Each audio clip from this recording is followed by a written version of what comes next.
Hi guys, Peter Finch here, down at the Belfry, and we are recreating 12 of the greatest shots seen at the Ryder Cup when played at this venue, and giving you some technical instruction on how you can replicate those shots yourself. And by the side of the 18th, it was here in 2002 where Darren Clarke played an absolutely beautiful little chip shot from this position down onto the green, and it slopes viciously towards the hole from right to left. It was to secure half a point in the singles and set the Ryder Cup team on its way, the European Ryder Cup team, on its way for a famous victory. And what we're going to do is talk you through how to play this shot, how to get this chip landing softly and then releasing down to the hole. Now, a lot of this can be done on setup, and a lot of this can be done by using the correct clubs. So I've got a 60-degree lob wedge here. Now I need this lob wedge because I need the loft. I need to get the ball up and I need to get it stopping quickly. If I was to use a lower lofted club, the trajectory would be too low and it'd skip through past the hole. So I've got my 60-degree wedge.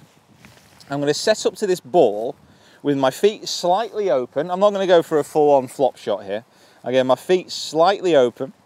My ball position, I'm just going to keep front of centre, only just so. I'm not going to put it right off my left heel.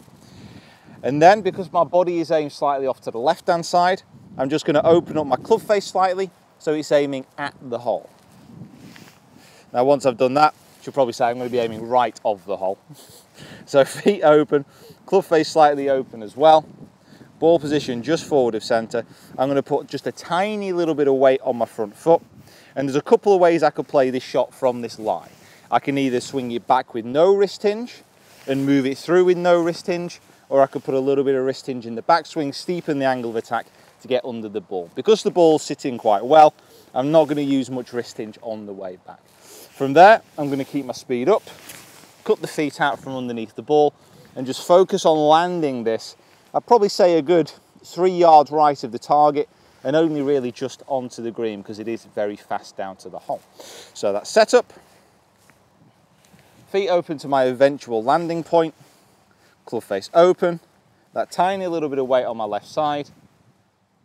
I'm going to be using a no wrist takeaway and follow through, just trying to keep my speed up,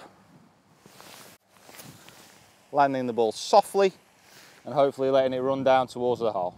Do it for me, do it for me. Oh!